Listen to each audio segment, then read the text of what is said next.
منم که شعر و تغزل پناهگاه من است، چنان که قول و غزل نیز در پناه من است. صفای گلشن دلها به ابر و باران نیست، که این وظیفه محول به اشک و آه من است.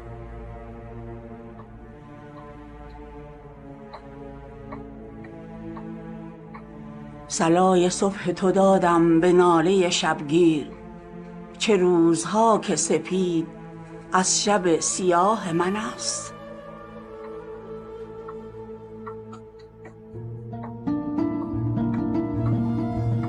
به عالمی که در او دشمنی به جان بخرند، عجب مدار اگر عاشقی گناه من است.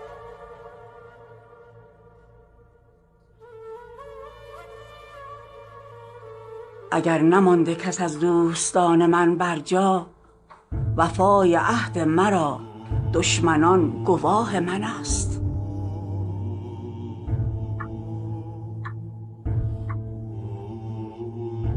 هر آن گیاه که بر خاک ما دمیده ببوی، اگر بوی وفا می دهد گیاه من است.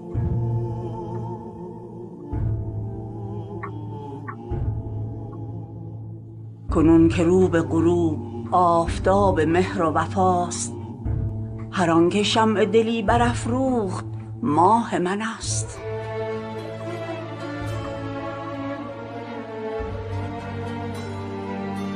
تو هر که را که چپ و راست تاخت فرزین گوی، پیاده گر به خط مستقیم شاه من است.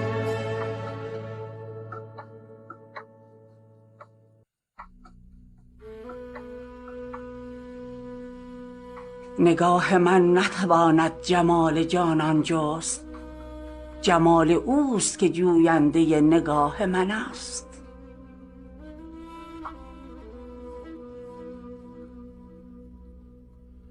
من از تو هیچ نخواهم جز آنچه بپسندی، که دلپسند تو ای دوست دل بخواه من است.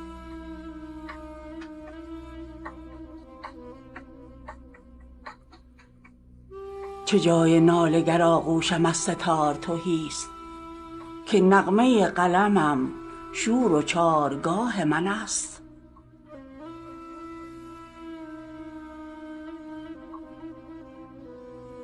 خطوط دفتر من سیم ساز را ماند، قلم معاینه مضراب سر به راه من است.